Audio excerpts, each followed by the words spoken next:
Everyone, देखिए यह ज्ञान गंगा इंटर स्कूल जो दाऊदनगर में स्थित है।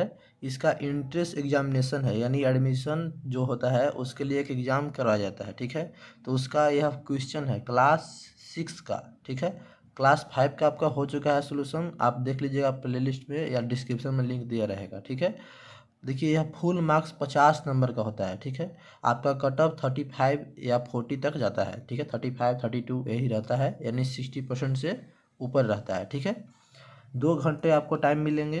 कुछ इंस्ट्रक्शन दिए गए हैं, जैसे पहला में है कि टोटल नंबर ऑफ क्वेश्चन 20 रहेगा, यानी 20 क्वेश्चन रहेंगे, आपको 20 क्वेश्चन सोल्व करने हैं, हल करने हैं। ठीक है, दूसरा है कि फर्स्ट 10 मिनट्स यानी 10 मिनट्स आपको एक्स्ट्रा दिया जाएगा पढ़ने के लिए। जो क्वेश्चन आपको क्लास में बटेगा तो उसमें 10 मिनट आपको क्वेश्चन रीडिंग करने के लिए, पढ़ने के लिए, समझने के लिए दिया जाएगा। तीसरा कहता है इसमें टिक नहीं करना है, ना कुछ लिखना है, यानी सोल्यूशन वगैरह इसमें टिक आउट नहीं करना है, क्योंकि चोरी का संभावना बन जाएगा ना, इसलिए यहाँ पहले ही संकेत कर दिया गया है। चौथा नंबर है कि क्वेश्चन को एक्सचेंज नहीं करना है, यानी अपने बगल वाले जो स्टूडेंट होंगे, आपके फ्रेंड वगैरह, उनको देना होना नहीं है, मतलब अपने क्वेश्चन पे ही फोकस करना है। अगला है 5वां नंबर कि कोई भी मिस्टेक है, कोई भी मिसप्रिंट हुआ है क्वेश्चन में, तो आप जो क्लास में जो टीचर होंगे, जो गाइडिंग करते होंगे, उनसे आप सवाल पूछ सकते हैं। ठीक है, चलिए तो हम लोग अब स्टार्ट करते हैं कैसा कैसा क्वेश्चन है। देखिए मैथमेटिक्स है, 10 क्वेश्चन है 2 नंबर का, एक क्वेश्चन 2 नंबर का है, तो 2 × 10 यानी 20 मार्क्स हो जाएंगे। चलिए इसको हम समझते हैं। पहला क्वेश्चन है, आसानी है, right the smallest number of 9 digits and the largest number of 8 digits, यानी 9 अंकों की सबसे छोटी संख्या लिखना है आपको, और 8 अंकों की सबसे बड़ी संख्या को लिखना है। जैसे हम 9 अंकों की सबसे छोटी संख्या लिखना है, तो 9 अंकों की सबसे छोटी संख्या, अगर हम 2 अंकों की बात करें छोटी संख्या, तो 10 हो जाएगा।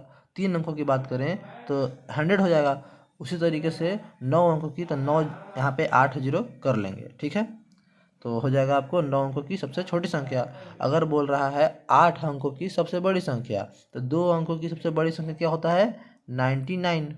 2 अंक हो गया, गिन लीजिएगा। यहाँ बोला है 8 अंकों का, अगर 3 अंकों का बोलेगा तो 3 9 हो जाएगा। उसी तरीके से 8 अंक बोला है तो 8 तरह के 8 अंक हो जाएंगे, 999। ठीक है, तो आप आसानी से इसको कर लेंगे, आसान है।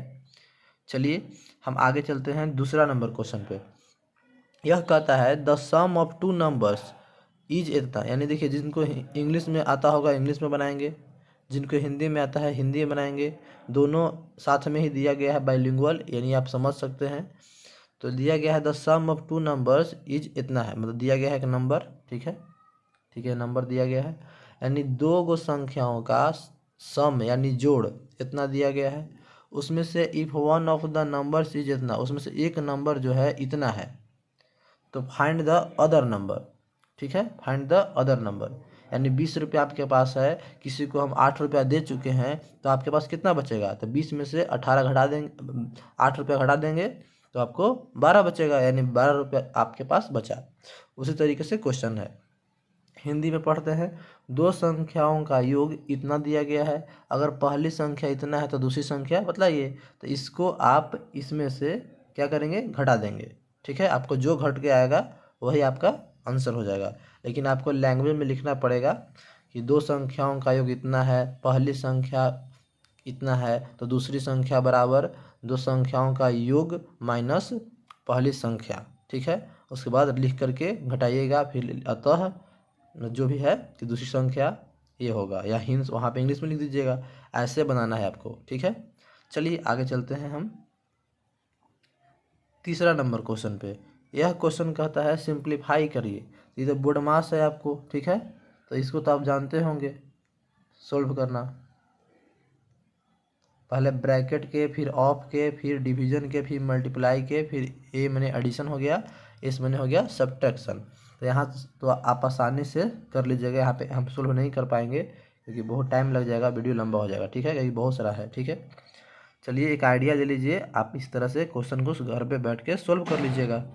देखिए अगला क्वेश्चन है 4 नंबर, द कोस्ट ऑफ 3.1/2 यानी 3.5 मीटर, ठीक है, ऑफ क्लोथ्स कपड़ा का रेट 57 3/4 रुपया है, यानी 57 से कुछ रुपया ज़्यादा है, ऐसा समझिए। Find the cost of 1 metre, यानी 1 मीटर का क्लोथ का दाम बताइए। हिंदी में पढ़ते हैं, इतना मीटर कपड़े की कीमत 57 जो भी है इतना रुपया है, तो 1 मीटर कपड़े की कीमत क्या होगी। तो देखिए 3.5 मीटर कपड़े की कीमत 57 रुपया है, ठीक है। मान लीजिए 3 मीटर कपड़े की कीमत 57 रुपया है, तो 1 मीटर कपड़े की कीमत क्या होगा, इसमें आप डिवाइड कर दीजिएगा। पहले इसको पूर्णांक तोड़ लीजिएगा, ठीक है, फ्रैक्शन कर लीजिएगा भिन्न में, और उसके बाद ये वाला है ना 3/1/2, इसको हल कर लीजिएगा, यानी डिवाइड कर दीजिएगा, तो ये पलट जाएगा, मल्टीप्लिकेशन में चला जाएगा, उसके बाद आप हल कर सकते हैं, ठीक है। तो आप बनाए होंगे ऐसा क्वेश्चन, 6 क्लास का एग्जाम दे रहे हैं तो आपको पता होगा ऐसे बारे में। चलिए आगे चलते हैं। 5वां नंबर क्वेश्चन है, अगर किसी तरह से प्रॉब्लम हो तो कमेंट करिएगा, उसमें हम सोल्यूशन कर देंगे। 5वां नंबर क्वेश्चन है, find the average of the number, ठीक है। एवरेज मतलब होता है औसत, देखिए हम दिया गया ना हिंदी में, इतनी संख्याओं का औसत ज्ञात करें, तो ये सारे को जोड़ लीजिएगा तो कितना हो जाएगा, 2 3 5, ठीक है, 5 5 10, 10 और 7 17, 17 और 11 कितना हो गया, 28, ठीक है, 28 हो गया। सब जोड़ लीजिएगा तो संख्या गिनिए कितना है, 1 2 3 4 5 संख्या है, तो आप 5 से डिवाइड कर दीजिए, यही आपका औसत निकलता है, यही फॉर्मूला है ना। तो इस पर काट लीजिएगा, 5.6 आ जाएगा, ठीक है। इसी तरीके से बनाना है आपको, तो इसको आप कर लेंगे आसानी से। चलिए अगला question 6 number, what percentage of 85 is 17, यानी 85 का कितना प्रतिशत 17 होगा। तो 85 का देखिए इसको सोल्यूशन कर रहे हैं, 85 का कितना प्रतिशत हम मान लेंगे x%, ठीक है, x/100 कितना है, 17 है, यही x का मान निकालना है आपको, तो इसको आप कर लीजिएगा, ठीक है। इसको कैसे कीजिएगा, काट लीजिएगा, काट के x का मान आपका आ जाएगा लगभग 20%। इसको हल कर लीजिएगा, कैसे कीजिएगा, x जाएगा 100 जो है यह मल्टीप्लाई में जाएगा तो 1700 हो जाएगा, 1700, आइए 85 जो है डिवाइड में जाएगा, जैसे देखिए ऐसे हो जाएगा, 17 × 100 हो जाएगा, यहाँ पे 85 हो जाएगा, तो 17 × 85 हो जाएगा ना, x बराबर हो जाएगा यहाँ से, ठीक है। 5 से काटिएगा तो 20%, यानी आपको 20% होगा आंसर, ठीक है। चलिए आगे चलते हैं। 7 नंबर क्वेश्चन क्या कहता है find the perimeter of A triangle, perimeter, ठीक है, पेरीमीटर ज्ञात करना है, यानी सब साइड का योग करना है, पेरीमीटर का मतलब यही होता है। तो whose side, perimeter of triangle, triangle में पहले कितने साइड होते हैं, तो ट्रायंगल में होते हैं 3 साइड, 3 साइड में देखिए एक दे दिया गया है 7 सेंटीमीटर, एक 8.5 सेंटीमीटर, एक दिया गया है 9.3 सेंटीमीटर, कोई दिक्कत नहीं है। यूनिट देखिए ये भी सेंटीमीटर है, ये भी सेंटीमीटर है, ये भी सेंटीमीटर है, तो कोई दिक्कत नहीं है। अगर मीटर में था तब हम चेंज करते हैं, तो यहाँ पे सारा सेम है, तो इसको बोल रहा है पेरीमीटर निकालने के लिए, तो यह सारा जोड़ देंगे हम, यानी 7 8.5 और 9.3 जोड़ देंगे, वही आपका पेरीमीटर निकलेगा। आप परिमाप बोलते हैं इसको हिंदी में ना, तो पढ़ लीजिएगा, इसका जो भी आएगा आंसर हो जाएगा। तो फिगर बना करके आपको सब ऐड कर देना है, आसानी से आपको आंसर आ जाएंगे। चलिए 8 नंबर क्वेश्चन क्या कहता है, कह रहा है सिंप्लीफाई है, तो आसानी से आप कर लेंगे, ठीक है। ध्यान दीजिएगा माइनस प्लस पे कुछ नहीं करना है, इसको लिख लीजिएगा, भिन्न में बदल दीजिएगा, जो फ्रैक्शन दिया गया है उसको करने के बाद आप एलसीएम लेकर के आप बना लीजिएगा, आप बनाए होंगे ऐसा। चलिए आगे है, arrange the following fraction in descending order, descending order यानी अवरोही क्रम, यानी घटते क्रम, यहाँ पे साफ लिख दिया है घटते क्रम, ठीक है। तो यह अगर रहता 2 4 8 6, तो ये तो आसानी से आप घटते क्रम में लिख लेते हैं, क्योंकि नंबर पता लग रहा है कौन बड़ा है कौन छोटा है, लेकिन यहाँ पे फ्रैक्शन में दिया गया है, यानी भिन्न में दिया गया है। तो इसको आप कैसे कीजिएगा, एक तरीका है कि नीचे वाला जितना भी है इसको एलसीएम लेके मल्टीप्लाई करके आप चेक कर लीजिएगा, ठीक है। एक और तरीका है कि 3/5 है, तो 3/5 है, तो यहाँ पे हम हटाते हैं इसको, 3/5 है, तो यानी 3 में डिवाइड करेंगे हम 5 से, यही क्वेश्चन है ना। तो 0 यहाँ पे बैठा देंगे तो 30 हो जाएगा, होगा ना 30, तो 5 6 30, यानी 30 तो कट गया, ठीक है, यानी 0.6 आया, यानी इसका मान 0.6 आया। उसी तरह से इसको कीजिएगा तो 0.5 आएगा, उसी इसको कीजिएगा तो 0.7 आएगा। उसी तरह से कर लीजिएगा। करने के बाद आप देखिएगा कि बड़ा कौन है, ये दोनों में बड़ा ये वाला है, ठीक है, ये छोटा हो गया। इस तरीके से अरेंज कर लीजिएगा, ऐसे भी आप कर सकते हैं, ठीक है, आपको पता होगा ये सब। 10 नंबर क्वेश्चन कहता है what is to be added to 47.5 to get 91। अगर आपको नहीं समझ में आ रहा है इंग्लिश में तो आप हिंदी से पढ़ लीजिए। 47.5 में कितना जोड़ा जाए कि 91 प्राप्त हो, ठीक है। यानी 47 में मान लीजिए हम बता रहे हैं आपको कि 20 में क्या जोड़ें कि हमको 51 आए, ठीक है।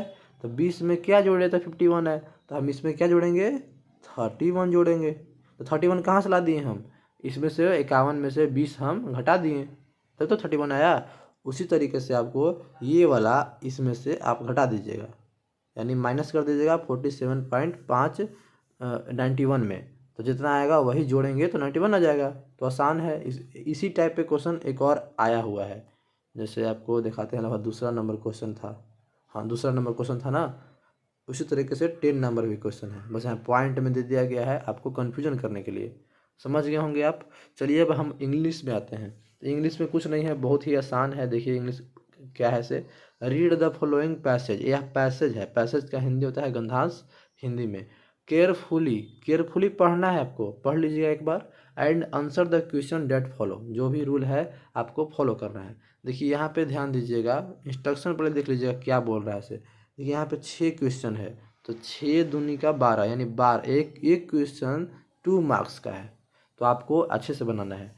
पढ़िएगा, सारा आंसर इसी में मिल जाएगा आपको। व्हाट डज रोहन हैव, तो रोहन है बाइसिकल, एक न्यू बाइसिकल के लिए पहला ही सेंटेंस में मिल गया आपको पहला का आंसर। कलर पूछा है बाइसिकल का, तो कलर कैसा है, रेड है।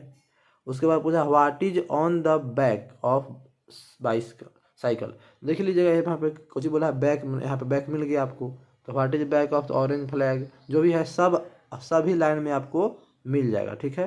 राइड हिज इजली, जो भी है रोहन गोज ऑन, तो सभी इसी में आपको देखिए यहाँ पे सब है ना, सब आपको इसी पैसेज में आसानी से मिल जाएगा। बस आपको सेंटेंस बना के लिख देना है, ठीक है। अगर सेंटेंस बना के लिखिएगा तो 2 नंबर मिल जाएंगे।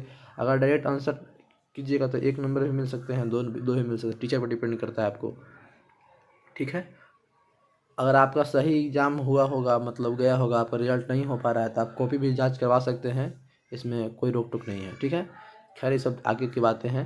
देखिए 12 नंबर क्वेश्चन कहता है rearrange the group of words so as to make meaningful sentence, ठीक है। तो यहाँ पे मीनिंगफुल सेंटेंस यानी जंबल, इसको तोड़ दिया गया है, आपको जोड़ देना है। तो he rides his bicycle after school, ठीक है। He rides his bicycles after school, पहला का हो जाएगा, 2 नंबर का है।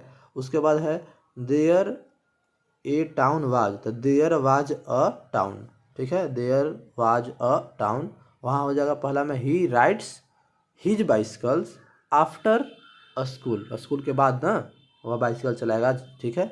ऐसा क्वेश्चन है, तो ये दोनों आपको हो जाएंगे। 13 नंबर क्वेश्चन क्या कहता है राइट का अपोजिट वर्ड यहाँ पे दिया गया है, ठीक है। तो राइट का अपोजिट वर्ड क्या हो जाएगा, रॉन्ग हो जाएगा, ठीक है। यहाँ पे आर्टिकल भरना है आपको द ए एन, तो द काउ है जो, तो द लगेगा, ठीक है। द आंसर हो जाएगा the cow is a pet animal, तो यहाँ पे द भर दीजिएगा, ठीक है। आप समझ रहे होंगे, सब तो आसान है आपका। चलिए 14 नंबर क्वेश्चन कुछ नहीं है, यहाँ एडजेक्टिव फॉर्म में लिखना है, तो हॉनेस्टी लिखा है तो हॉनेस्ट हो जाएगा, ठीक है। हॉनेस्ट हो जाएगा, लिख देते हैं हॉनेस्ट हो जाएगा। इसका क्या हो जाएगा, काइंडनेस है तो काइंड हो जाएगा, यानी सीधे वर्ड लिख देना है, ठीक है, काइंड हो जाएगा, ठीक है। चलिए अब आगे चलते हैं हिंदी पे। क्रिया किसे कहते हैं, एक उदाहरण दे, तो आपको पता होगा संज्ञा सर्वनाम क्रिया विशेषण, आप याद कर लीजिएगा, उसी तरीके से आप लिख दीजिएगा उदाहरण। 16 नंबर क्वेश्चन कहता है वर्णों के समूह को क्या कहते हैं, तो वर्णों के समूह को वर्णमाला कहेंगे, क्या कहेंगे, वर्णमाला, 1 नंबर ले लिए आप। 17 नंबर क्वेश्चन कहता है निम्नलिखित वर्ण संयोग से निर्मित शब्द लिखे, यानी इसको तोड़ मरोड़ दिया गया है, जैसे आधा प लिखा गया है फिर अ लिखा गया है, तो पूरा प हो गया। आधा प लिखा गया है फिर अ लिखा गया है तो प हो गया। अगर आ लिखा रहता तो पा हो जाता, आप समझ रहे होंगे। यह तो प आंसर हो गया। फिर लिखा गया है आधा र प्लस ई, तो आधा र प्लस ई यानी री हो गया, यानी परी हो गया, परी परी। अब क लिखा गया है आधा, फिर स लिखा गया है आधा, फिर आ यानी परीक्षा। समझ रहे हैं ना, परीक्षा हो गया, तो परीक्षा आपको लिख देना है, आपको सही हो जाएगा। समझ रहे हैं ना। आगे है 18 नंबर, मानक हिंदी के अनुसार कुल वर्णों की संख्या कितनी है। देखिए हर मतलब 5 क्लास में पूछा है, ठीक है। तो मानक हिंदी के अनुसार वर्णों, तो वर्णों देखिए 52 हो जाएगा टोटल, यानी व्यंजन और स्वर मिला के। व्यंजन टोटल हैं 41 और स्वर है 11, ठीक है। अगर मूल रूप से पूछता तो 33 होते हैं, ठीक है। तो आपका आंसर मानक हिंदी के अनुसार कुल वर्णों की संख्या 52 हो जाएगा, ठीक है, 52। राजा शब्द का विलोम, विलोम यानी उल्टा, तो राजा का रंक होता है, रंक रंक, ठीक है, रंक। विलोम पूछा है यानी उल्टा पूछा है। तो हो गया 20 नंबर क्वेश्चन उसी तरीके से है प्रस्तुत। यह पूरा पढ़ लीजिएगा, जो भी है टाइम लग जाएगा मुझे, तो इसमें पूरा पढ़ करके आप पूरा 2 लाइन है, थोड़ा सा 8-9 लाइन का पढ़ करके आपको 5 क्वेश्चन डायरेक्ट क्वेश्चन मिल जाएंगे। आपको पढ़िएगा तो वहाँ से ढूंढ करके आप हिंदी में लिख दीजिएगा, आपको 5 नंबर मिल जाएंगे। तो ये रहा आपका क्वेश्चन। आपको किसी भी तरह से प्रॉब्लम है या कुछ चाहते हैं तो आप कमेंट कर लीजिएगा और मैं उसका अवश्य उत्तर दूंगा, ठीक है। धन्यवाद।